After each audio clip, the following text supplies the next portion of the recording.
para que assim possamos, nesse instante, agradecer ao Divino Amigo a oportunidade concedida a encarnados, desencarnados na noite de hoje, nos envolvendo nos seus eflúvios benéficos e salutares, pacificando as mentes e os corações dos dois planos da vida. Obrigado, Senhor. Te agradecemos humilde e fraternalmente por esta oportunidade. E rogamos a Ti permitir a presença dos benfeitores amigos, dos espíritos encarregados das ações do amor e do bem. Mensageiros Teus, que é que possas fazer isso. Lerindo as dores, angústias, aflições, ora vivenciada por cada um de nós, também dos planos. E que os amigos espirituais possam envolver o nosso irmão Robson Ferreira, que estará utilizando da palavra na noite de hoje, para que a sua mensagem encontre receptividade nas mentes e nos corações dos dois planos. Fluidifica a água, Senhor, para que sirva de medicação para o espírito de todos que dela venham.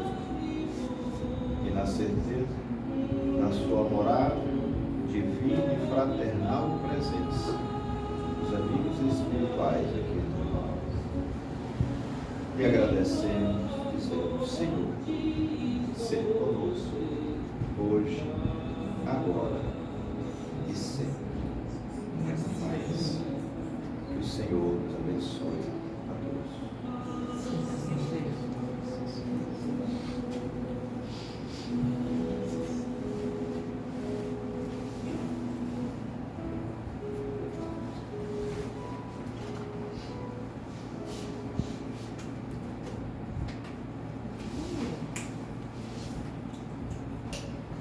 Gente, boa noite. Que a suave paz do Divino Amigo Jesus se encontre espraiada aqui a nos envolver, cada um de nós, nos dois planos da vida. Para nossas atividades de hoje, que é o nosso encontro doutrinário quinzenalmente. Os primeiros avisos: nós continuamos recebendo alimento, roupas se estiver em bom estado, alimentos não perecíveis, gente. A nossa caixinha tem por objetivo ajudar a casa, ações. Trabalho de quinta, trabalho de sábado continua normal e programe-se. Eu acho que as fichas essa semana já saem. Pronto. O nosso próximo seminário, o primeiro seminário de 2025, 13 de abril, tá? Com o projeto Manuel Filomeno de Miranda, com um tema extraordinário, Dramas do Destino, uma obra extraordinária pela primeira vez trazida a nível de seminário. E temos o prazer, as nossas doutrinárias, nós sempre recebemos amigos de outras paragens, de outras plagas. Temos o prazer de receber o nosso querido, nobre companheiro, espírita, convicto, trabalhador da Casa de Oração Bezerra de Menezes, Jacobém, companheiro de jornada que sempre que convidado vem aqui trazer a sua vivência, o seu estudo, o seu conhecimento, o nosso irmão Robson Ferreira. E a nossa secretária 2 aqui, porque a outra está escondida lá no canto, viu? Para fazer um trecho, um tópico aqui do nosso Evangelho, ela já se escondeu lá porque ele viu? Na próxima vez você vai para cá.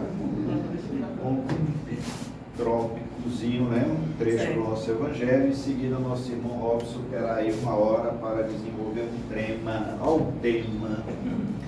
Nós não podemos deixar na Casa Espírita de falar de obsessão, mediunidade, reencarnação, lei de sintonia. E o tema da noite de hoje é obsessão, encontro marcado com a dor. Boa noite, gente.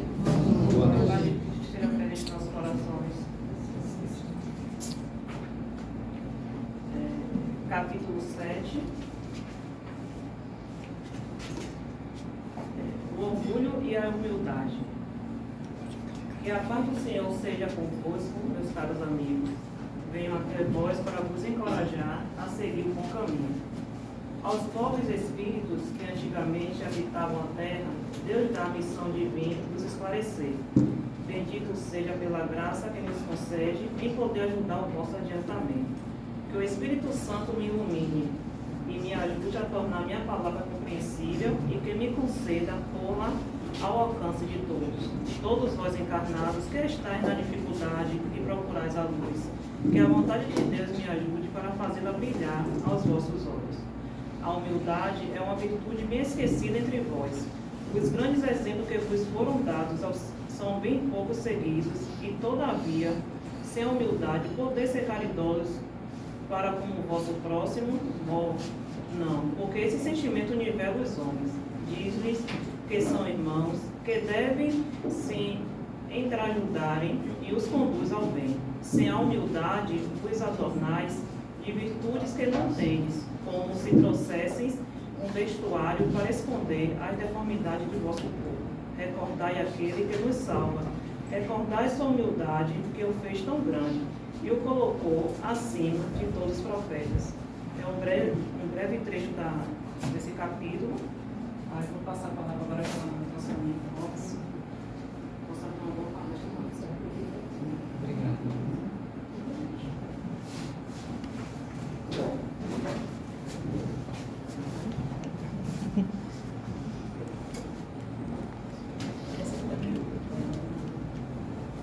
Amigos, boa noite a todos. Boa noite. Muita paz. Jesus nos abençoe agora e sempre. É sempre uma alegria poder retornar aqui ao Cristo, Paz e Caridade para nós pensarmos sobre a doutrina espírita. E hoje, em particular, nós vamos refletir sobre esse tema, que talvez seja, dentre todos os temas da doutrina espírita, aquele mais versado, aquele mais falado, aquele que nos exige uma maior atenção, uma maior reflexão. Quanto mais quando o tema é nos desafiar a pensar a respeito do porquê que a obsessão ela é um encontro marcado com a dor. Eu não sei se vocês já pararam para pensar sobre isso, porque todos nós já ouvimos falar sobre obsessão, todos nós temos capacidade de discorrer sobre o tema, até porque é um tema que abunda, é um tema que preenche em quantidade os livros e as literaturas da doutrina espírita. Então não é algo novo, porque quando nós recorremos à história da humanidade, nós vamos perceber que em todos os períodos, em todas as fases, em todas as épocas da humanidade, ela concorreu paralelamente conosco no que diz respeito a nosso estado de harmonia, de equilíbrio, de paz. Porque em que tese ser o desejo de todos nós a conquista da paz, da harmonia, mas de alguma sorte o que nós vemos em maior número são os conflitos, as dores, os sofrimentos que pululam cada vez mais e intensamente dentro das nossas micro como nas nossas macro sociedades. Quer seja dentro do ambiente doméstico, quer seja no ambiente social, nós percebemos rotineiramente o quanto esta dor, o quanto esse sofrimento se faz presente em nossas experiências. E muitas vezes nós nos perguntamos, por que será? Será que eu fui premiado, escolhido para viver esse sofrimento?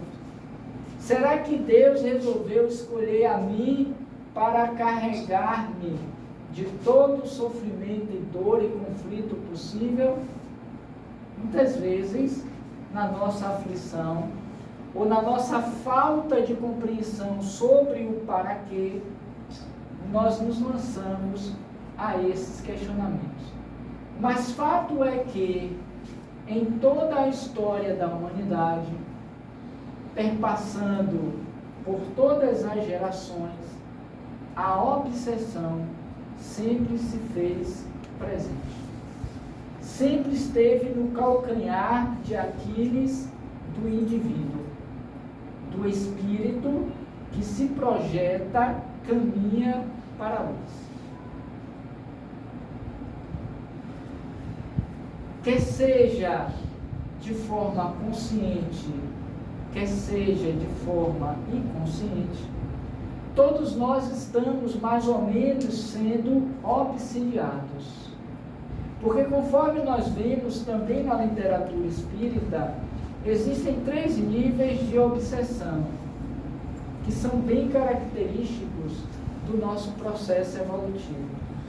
Quer seja aquele mais simples, quer seja aquela influência mais atuante pela fascinação, quer seja um estágio mais avançado e mais preocupante, doentio, enfermiço, que é o estado da subjugação.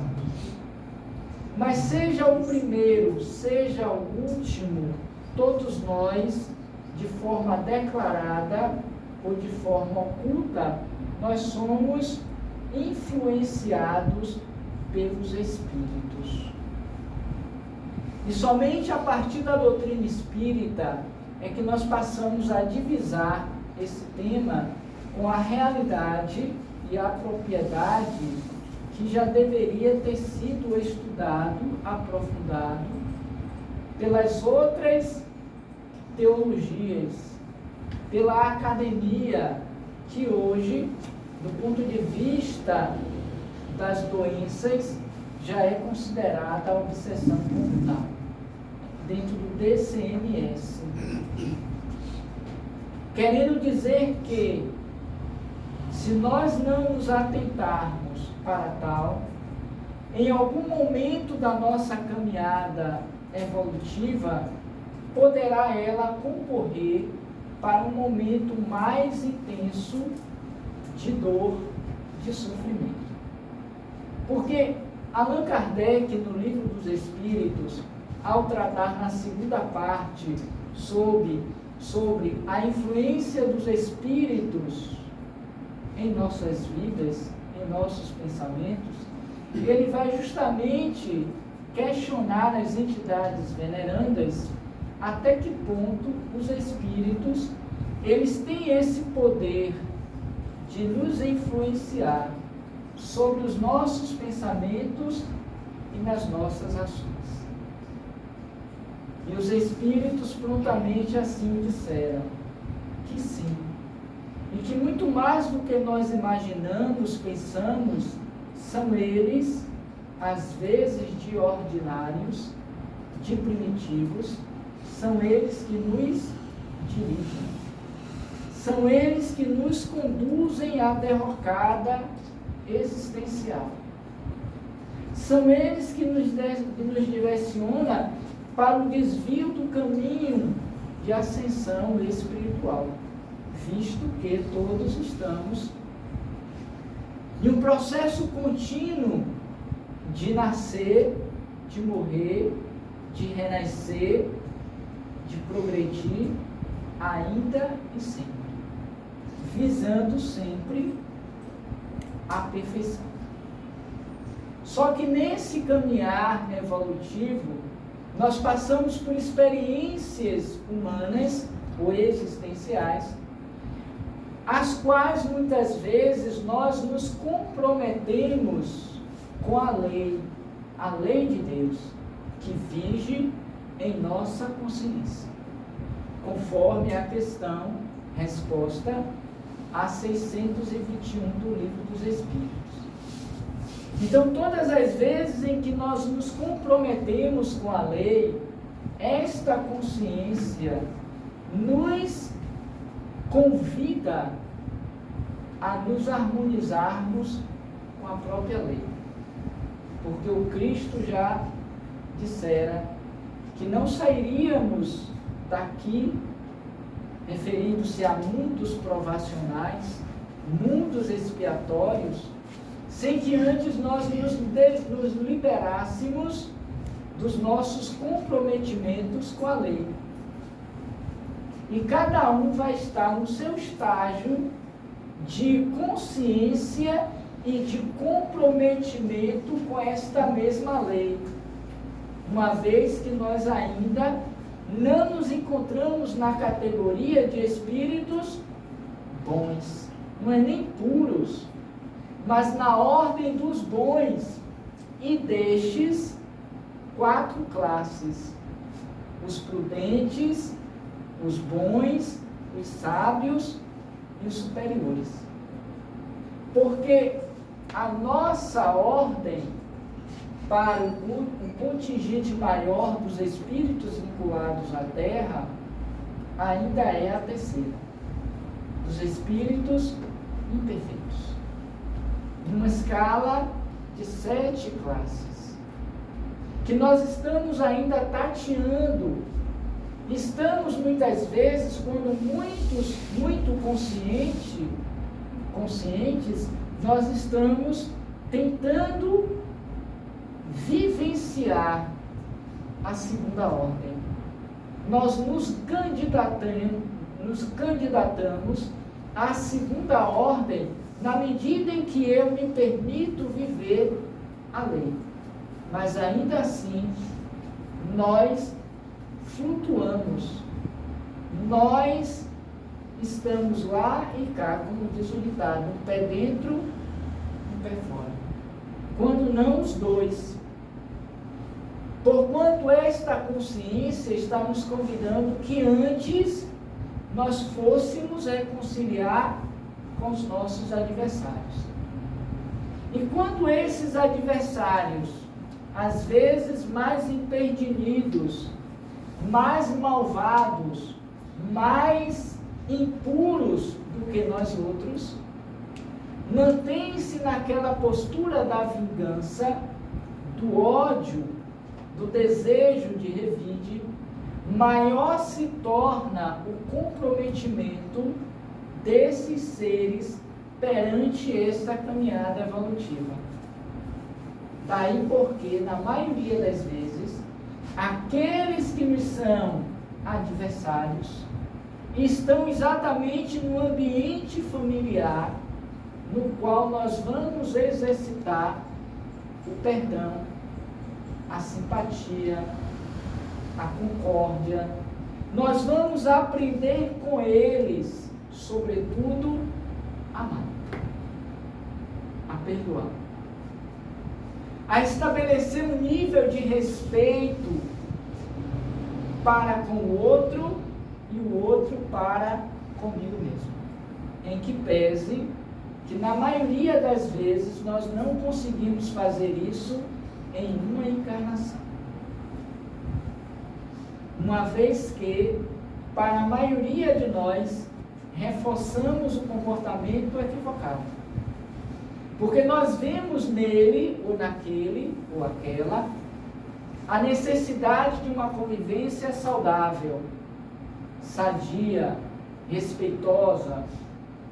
E, no entanto, quando sentimos algo contrário, uma certa indiferença, uma certa rigidez, ao invés de nós tentarmos resolver a problemática, nós reforçamos aquele padrão comportamental.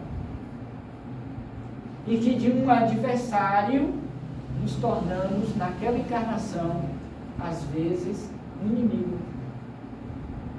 E como diz o Evangelho, morto o inimigo não significa dizer que está cessada a causa do ódio e do ressentimento. Porque nesse momento, fora do corpo, o espírito ele tem uma maior mobilidade e recursos para nos atingir, para incidir sobre nós as suas ações maléficas, as suas influências perniciosas. Por isso, voltemos a 459. Muito mais do que nós podemos imaginar, são eles de primitivos ordinários que nos dirigem. E quando eles conseguem nos dirigir, eles atingiram o estágio da subjugação, como nós vemos muitas vezes aqui e ali, nos levando a situações de verdadeiros conflitos, de verdadeiras enfermidades.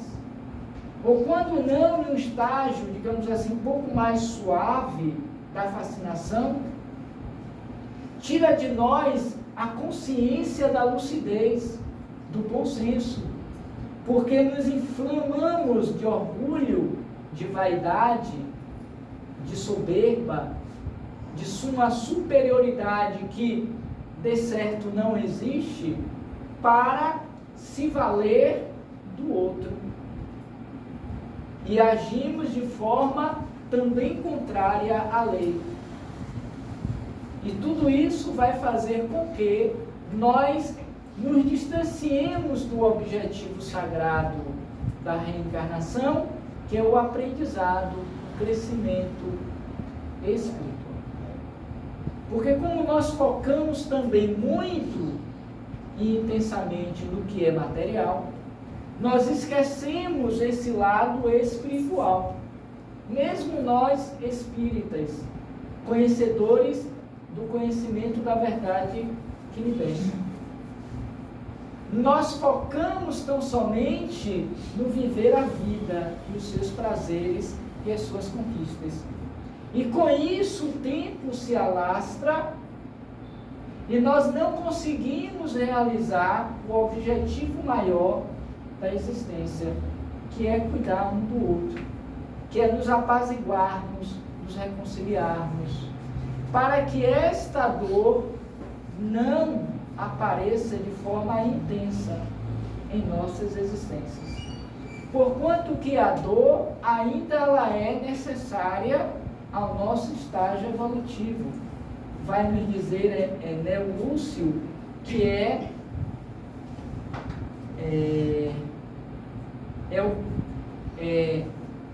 fugiu aqui a frase, mas eu vou resgatá-la. Emmanuel vai dizer que é exatamente nesse cadinho depurador que as almas vão se reconciliar. Portanto, nós entendemos que é a partir da dor que nós vamos buscar voltar ao caminho, à senda da evolução. Então, a partir dela, nós passamos a nos perguntar o porquê do sofrimento em minha vida. O para quê que eu preciso passar por aquela experiência. E uma vez entendendo a mobilidade do processo das relações humanas e espirituais, dentro dessa relação de encarnados e desencarnados, eu passo a me disciplinar, a me organizar de tal sorte que eu procuro estar muito mais no caminho do que fora dele. Mas isso vai demandar tempo, vai demandar vontade, vai requerer disciplina, vai exigir de nós renúncia,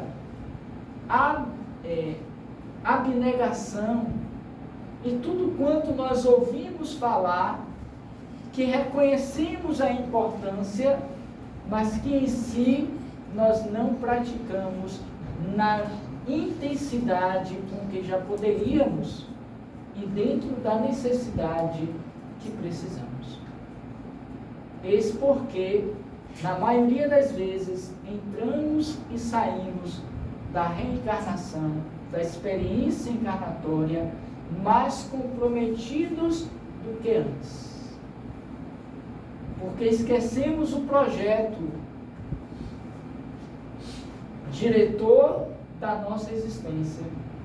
Esquecemos que quando nós reencarnamos, antecipadamente, nós fizemos um planejamento.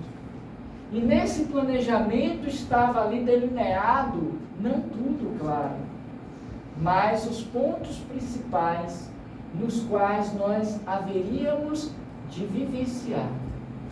E dentre esses pontos, a família, aqueles que estariam comigo para viver a experiência da encarnação.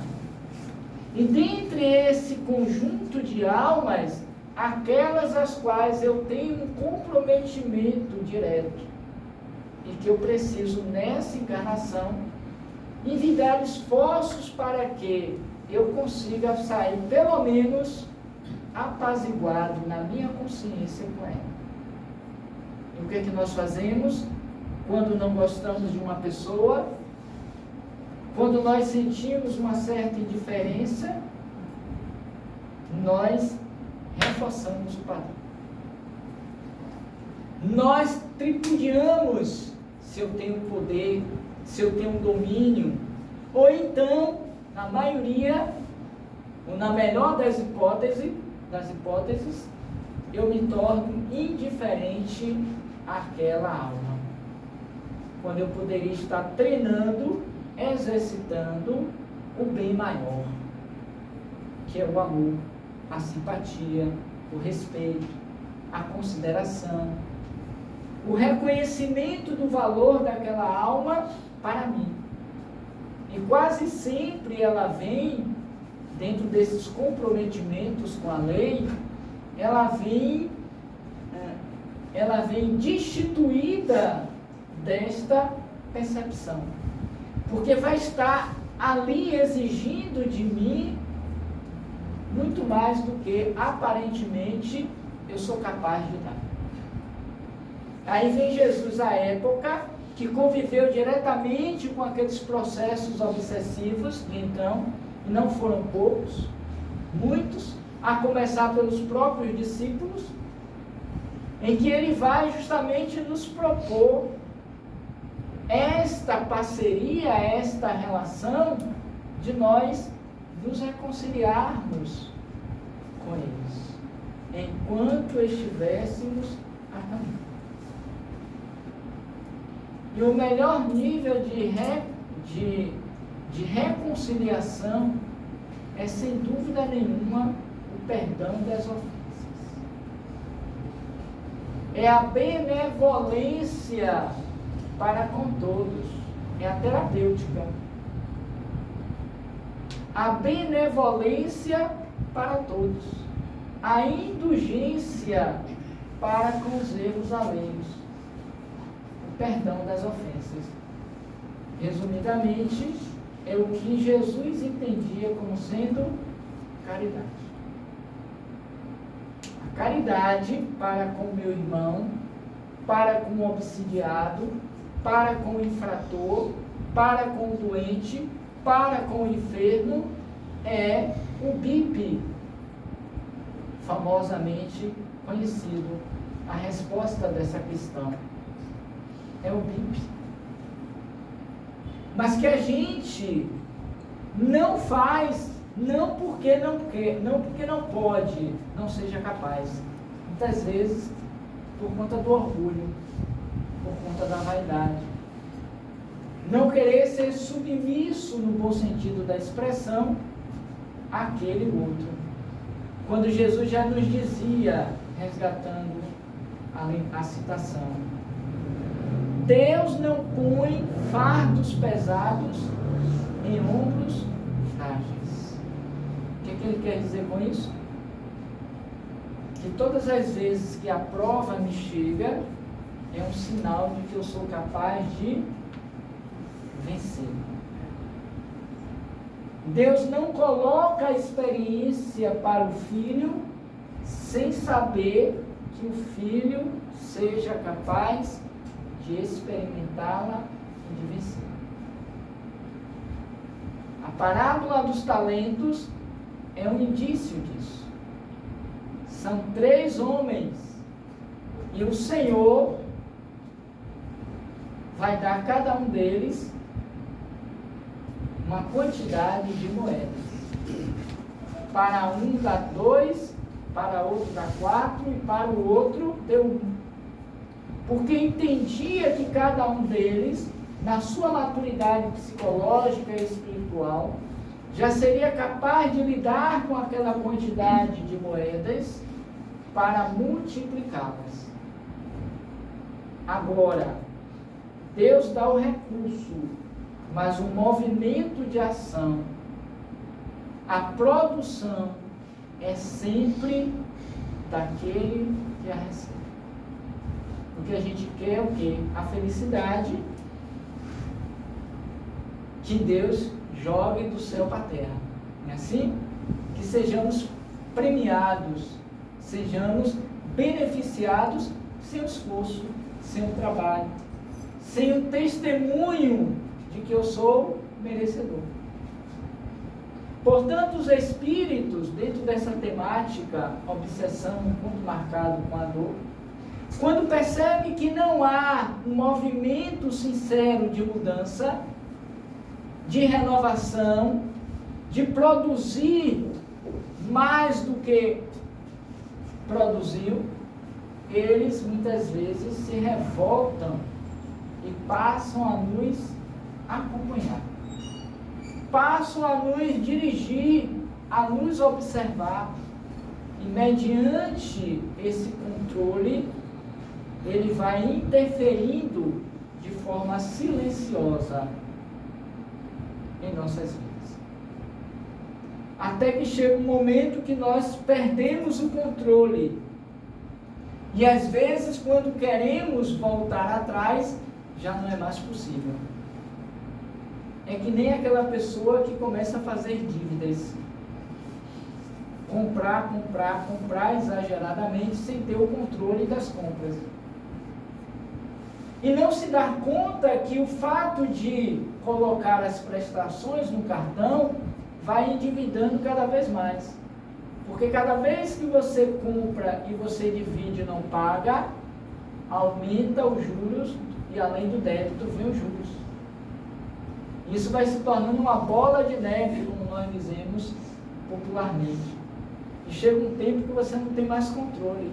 Aí você vai no agiota, você vai no banco, você vai no pai, no irmão, no amigo, para pedir socorro, ajuda para pagar aquela dívida.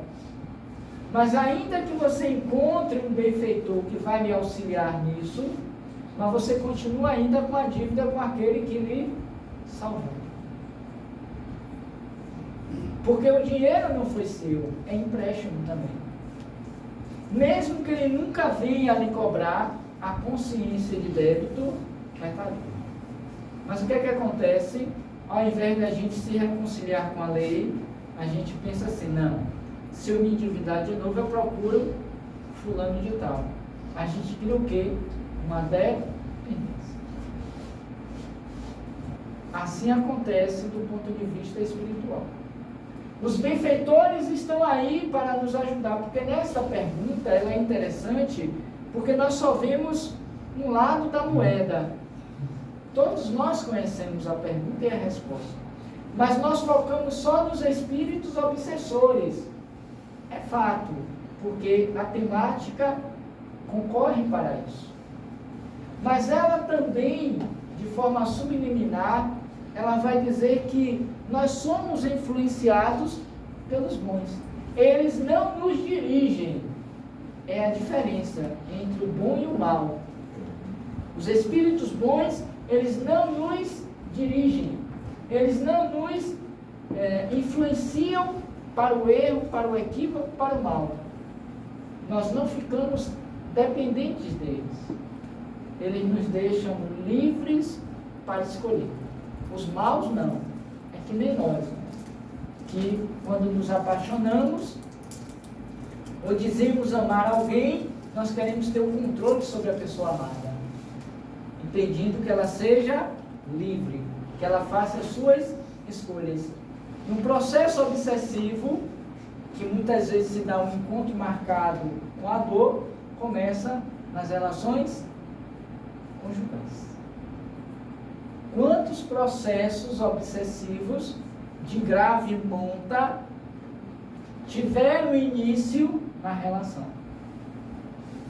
Porque uma das partes traiu a confiança,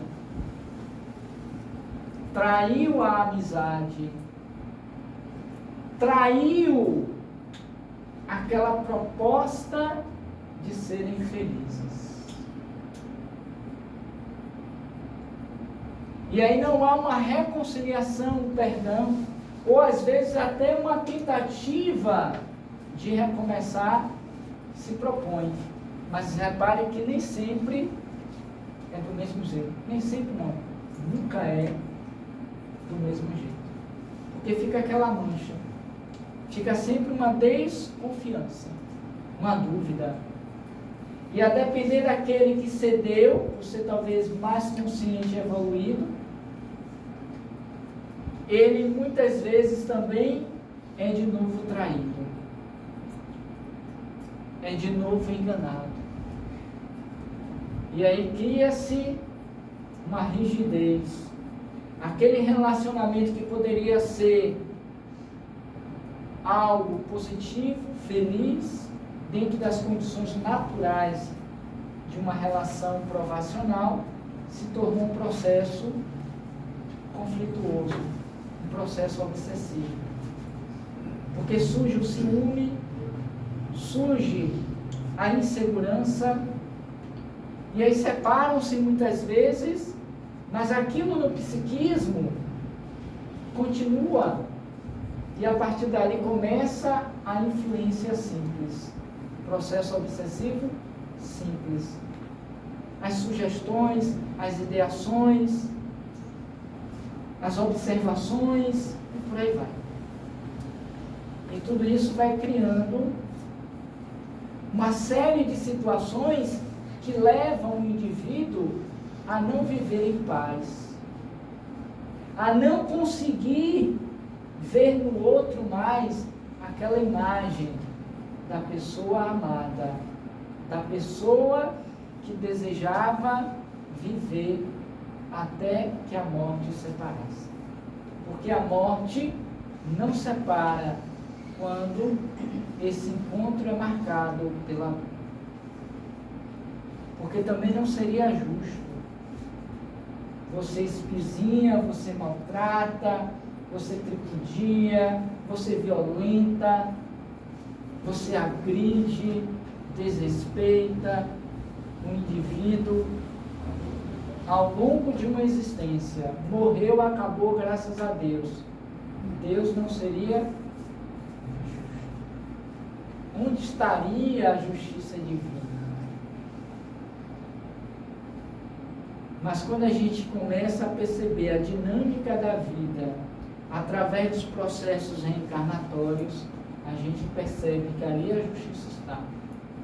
Porque se humanamente, com todas as falhas da nossa justiça, nós já entendemos que o outro precisa responder, ou ser responsável pelas ações agressivas e violentas cometidas com o outro, em algum momento da história ele vai ser chamado a tal, não fique impune. Imaginemos quando nós observamos sobre o olhar divino. Mas Deus não vai chamar o seu filho para o resgate para que ele sofra, para que ele seja punido ou castigado. Nas nossas leis humanas a gente castiga o infrator. Deus dá oportunidade para a reconciliação pelo amor. O amor é cuidar. Ontem você não cuidou, tome de volta para você cuidar. E aí passam-se inúmeras reencarnações, com os conflitos, as tensões obsessivas. É o filho problemático, é a esposa que tem as dificuldades dela, é o marido que carrega os seus. E por aí a gente vai vendo que é uma convivência que não é saudável, como hoje se diz na psicologia, são relações tóxicas. Que as pessoas se nutrem de uma vibração, de uma energia que destrói, que violenta, que agride, que a gente está ali porque não tem opção, porque se pudesse a gente desapareceria. Porque a lei que pulsa naquelas almas, naqueles espíritos, para que eles não se distanciem tanto. E ainda que, pela lei do livre-arbítrio, ele assim o faça, e por mais que ele tenha crescido, porquanto você tem a possibilidade de escolher separar-se, divorciar-se, viver uma outra relação e ser feliz, está dentro do programa. Mas em algum momento da história, você volta para rever aquela cena. Você pode passar 1000, 2000 anos, mais de 100 reencarnações. Mas lá um dia o desejo, porque para você avançar, subir de esfera, de degrau, de patamar, de ordem, eu preciso ver o que é que tem lá ainda em aberto. Sabe aqueles livros que fica aberto as questões que precisam ser fechadas? Aí o que? Ó, você ainda tem esse processo com fulaninho de tal, com beltraninha de tal. Ó, vem cá, ó, você se lembra lá atrás, lá na Idade Média, ó, na época do Cristo? Pois é, agora que você está mais maduro, já não precisa mais esse encontro marcado com a dor, vai ser pelo amor, vai ser pela reconciliação. Não dá mais para vivermos, no que diz respeito ao vencimento das obsessões, olho por olho, dente por dente. Porque quando a gente estabelece esse nível de relação, o encontro marcado com a dor é fatal. Porque nós vamos agir desta forma. E seremos inimigos, independentemente dos vínculos consanguíneos. Independentemente da minha posição social, da minha condição financeira. E quantos não são assim? Todo dia aparece um noticiário nas nossas redes sociais, televisivas ou não, de um crime passional. De situações que a gente, meu Deus do céu, fim do mundo. Não é assim? Como pode? São almas que lá atrás se comprometeram, que hoje voltaram para a reconciliação. Porque nós não vamos passar a eternidade obsidiados e inimigos. Vai ter um tempo que vai ter um para. Não chega. A dor nos leva a repensar o comportamento e surge o desejo da reconciliação. É o que está lá no livro Céu e Inferno. É a expiação, é o arrependimento, a expiação, para que você possa fazer a revalidação, para que você possa se constituir em um novo ser. Mas isso não se dá em nenhuma existência. Mas você pode, todos podemos, começar hoje. Porque senão esses elos que nos unem, porque conceitualmente, obsessão é uma ação de um espírito malfeitor sobre um ser encarnado. Que pode ser de desencarnado para encarnado, de encarnado para desencarnado, entre encarnados e entre desencarnados. Não importa a categoria em que você se encontra. É sempre obsessão. Que sai de uma instância e passa para outra. Então essa reconciliação, ela só se dá depois que estabelece o perdão das ofensas. Portanto, é preciso que nós busquemos nos orientar sobre essa nova regra de conduta que Jesus estabeleceu. Fazer ao outro o que gostaria que o outro nos fizesse. Por que existem as reuniões mediúnicas de desobsessão? Para quem trabalha e conhece essa dinâmica na casa espírita. Para que é que existe o tratamento espiritual? Quantos vêm aqui? Me parece que é o sábado. Aos sábados. Quantos vêm aqui para tratamentos espirituais? Quinta e sábado. Se não é uma tentativa de reconciliar, de harmonizar o campo energético perispiritual. Aí vem os atendimentos espirituais, que nós não participamos, mas aí acontecendo concomitantemente. Enquanto estou aqui ouvindo a palestra, enquanto estou tomando passe, André Luiz disse que isso aqui é o melhor tratamento espiritual. Quantos espíritos, em maior número do que nós, estão aqui nos ouvindo e refletindo sobre? Quantos não sairão daqui e que nós os trouxemos de casa?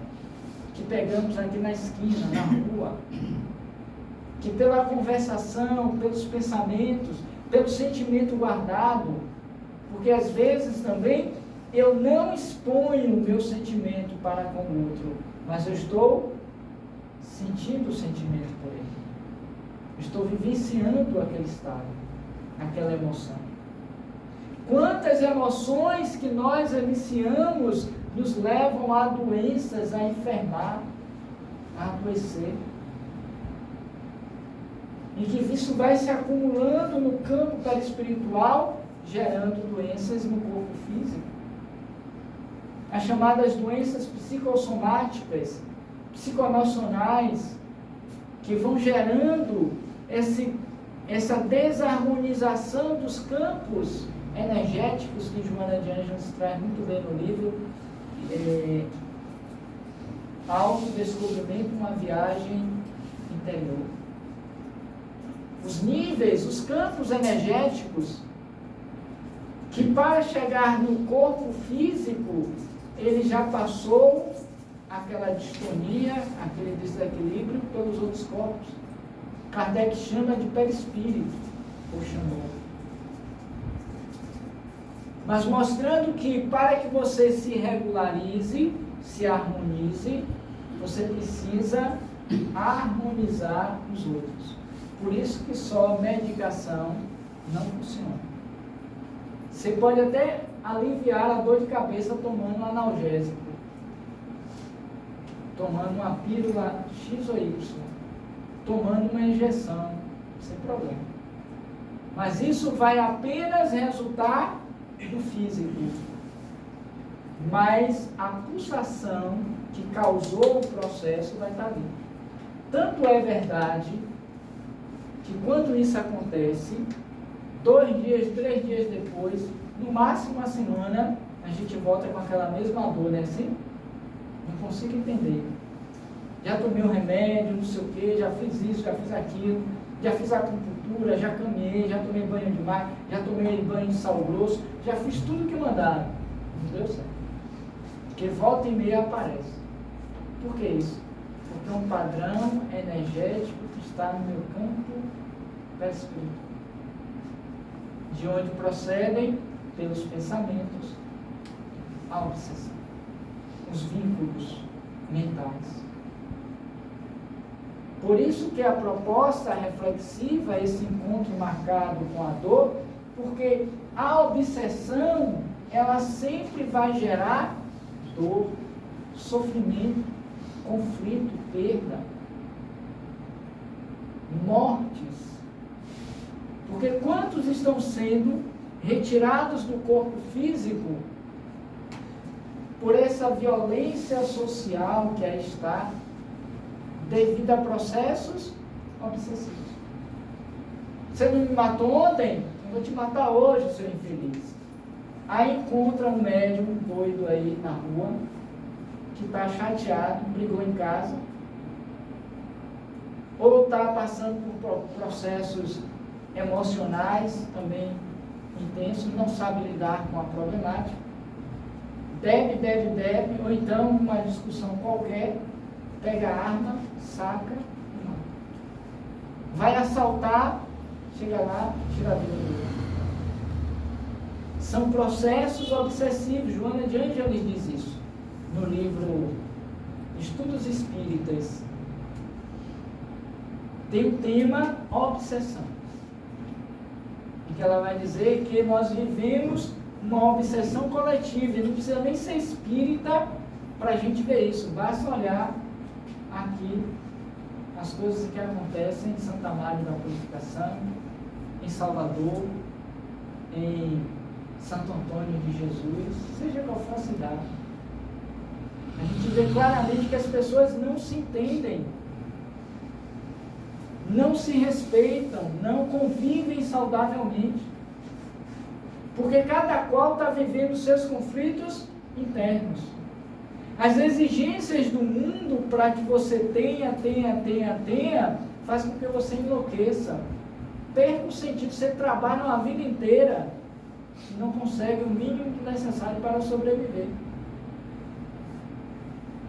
E aí você não sabe lidar com essas demandas psicológicas e emocionais, você começa a ter uma série de sugestões. E sem querer entrar no âmbito da questão, não é a proposta, vocês viram isso aqui certamente no final de fevereiro. O melhor exemplo é o carnaval. De alguma sorte, é um processo obsessivo, pelo menos de fascinação. Porque a gente fica fascinado pela festa. Não tem lógica, não estou sendo nem a favor nem contra, pelo amor de Deus. Mas a gente fica fascinado e não tem lógica, porque a gente não faz isso em nenhum outro momento, período do ano. Eu fui fazer uma palestra no período do carnaval, foi um dos dias de carnaval. Não lembro agora qual. Aí estava voltando de metrô. E aí estava... Não, minto, agora eu me lembrei qual foi a cena. Na terça-feira de carnaval, eu saí com minha esposa, a gente foi na praia. Aí na volta nós pegamos o metrô. O metrô estava lotado. E a maioria, pessoas fantasiadas. Na sua maioria, de mulheres. Homens vestidos a lá muquerana, né? De mulher. Aí você para e fica assim olhando. E a cada imagem assim, interessantíssima. Aí você fica parando assim, meu Deus, por que leva o indivíduo a se permitir?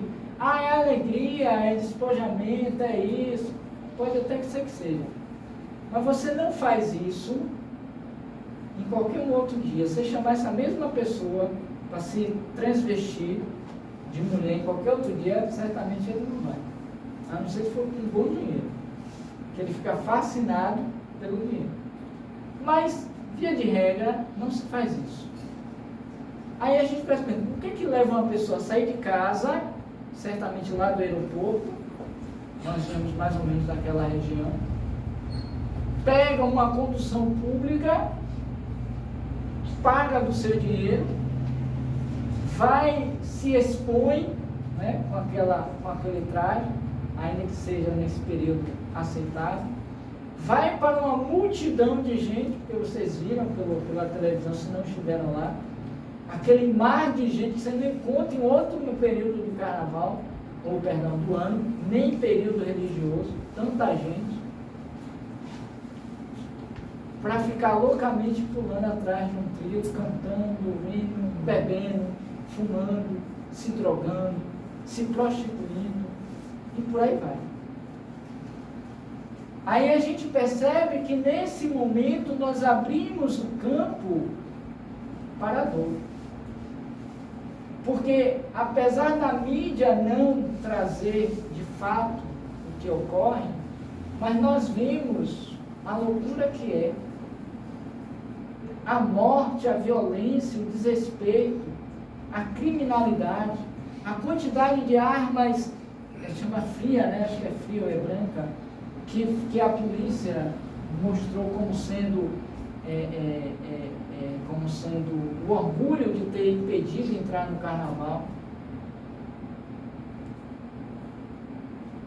Mas mostra a loucura também que existe ali. Então, quantas pessoas saem para agir agressivamente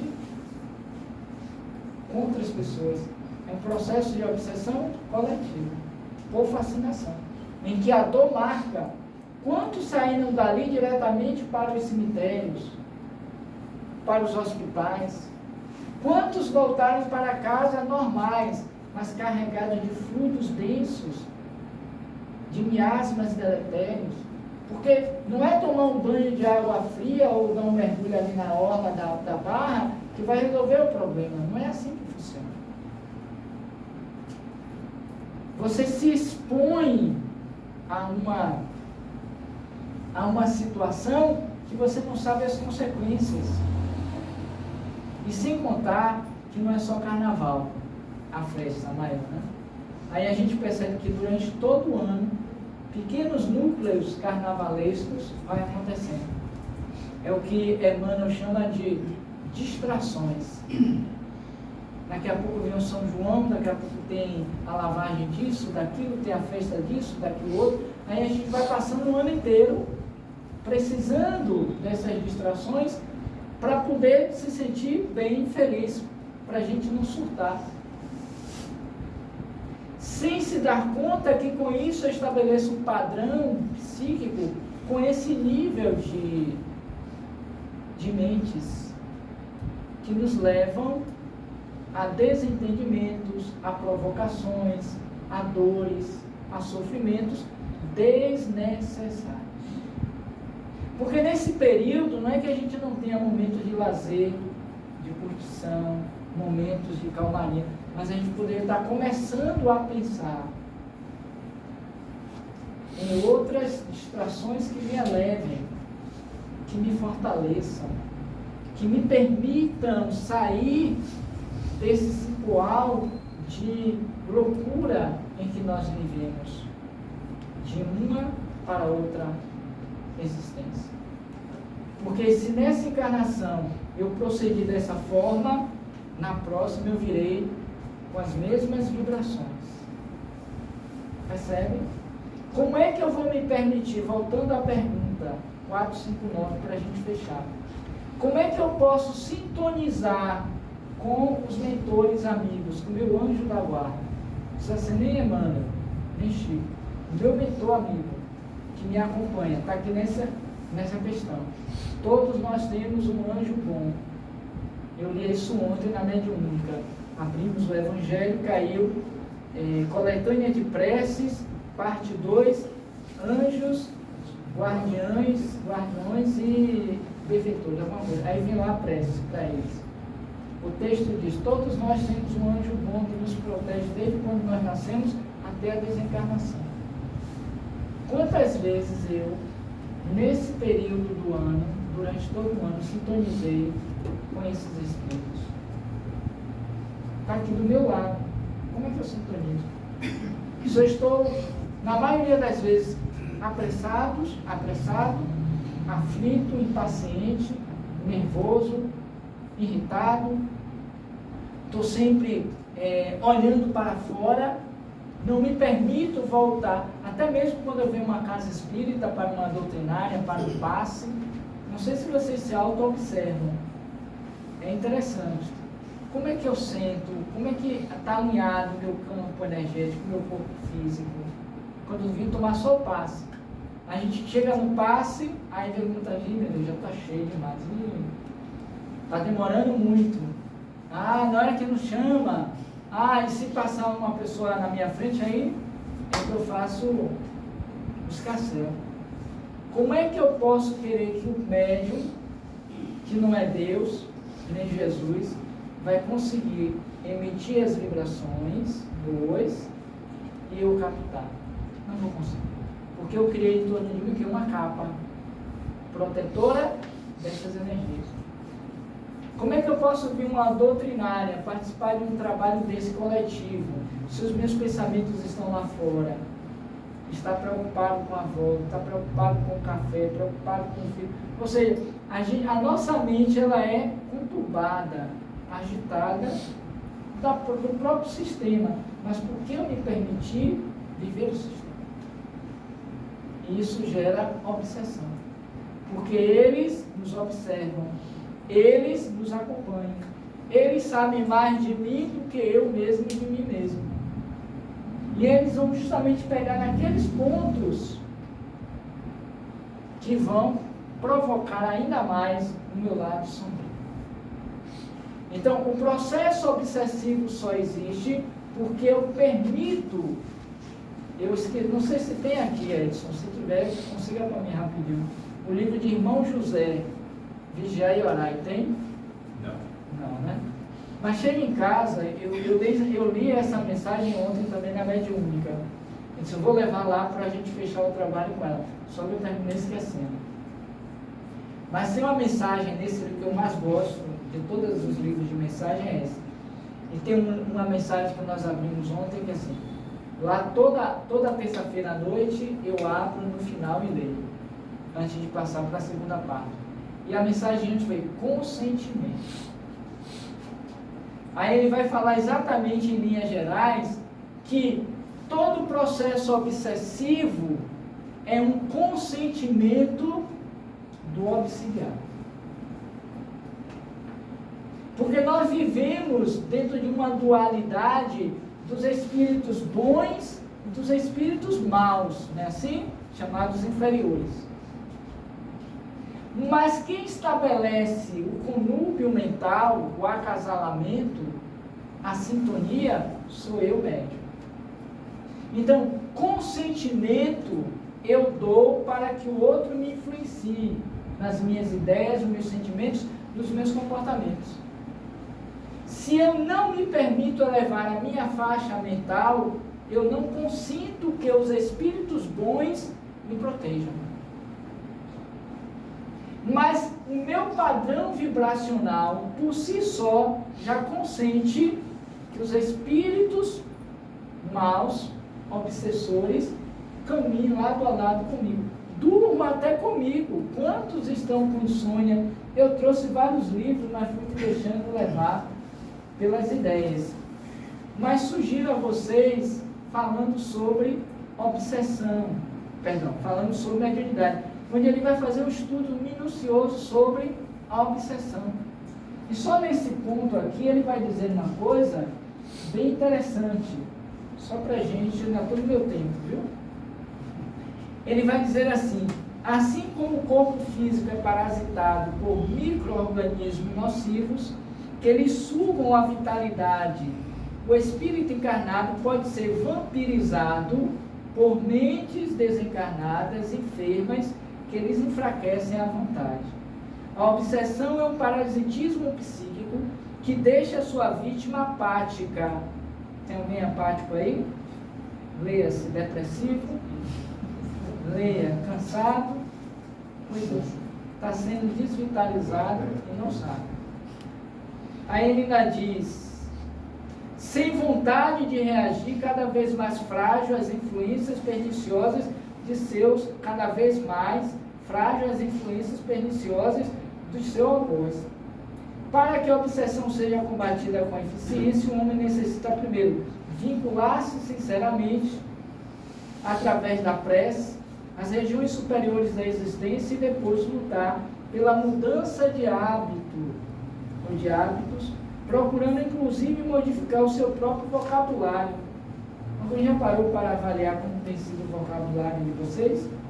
Nosso, na verdade, de cada um? É isso. Resposta dos espíritos. Desse autor é bem interessante, onde ele vai trabalhar o quê? Obsessão.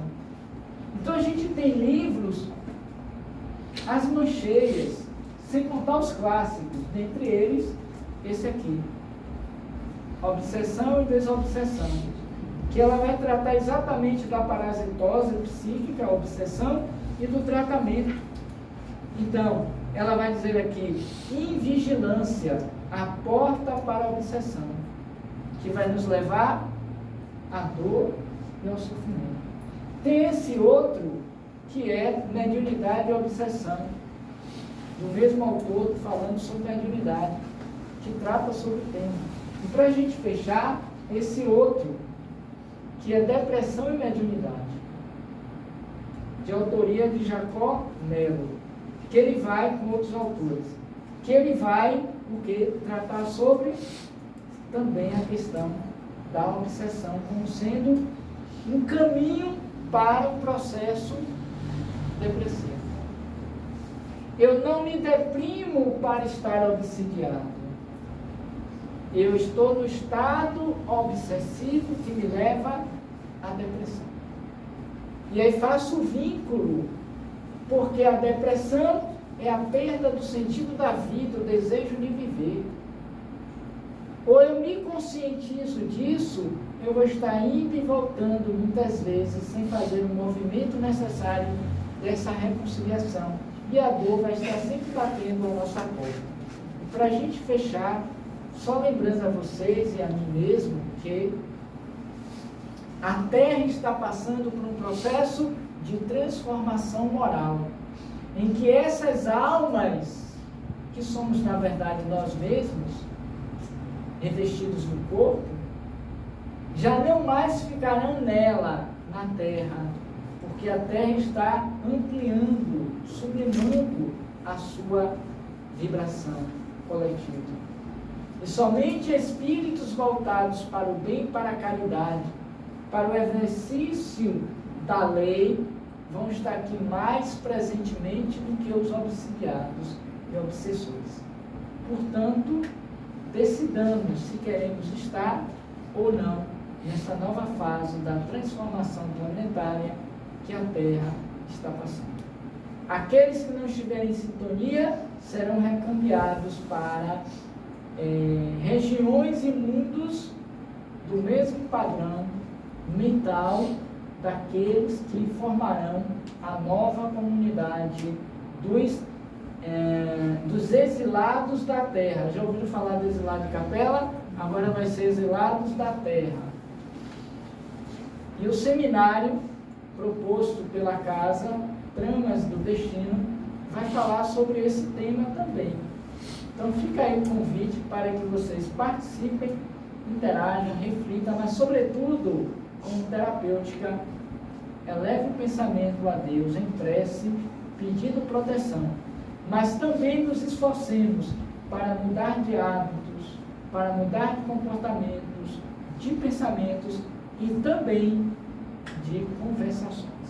Certamente nós estaremos mais próximos da proteção das influências dos bons espíritos do que daqueles que, de ordinário, são eles que nos dirigem. No mais, muita paz. Muito obrigado a todos.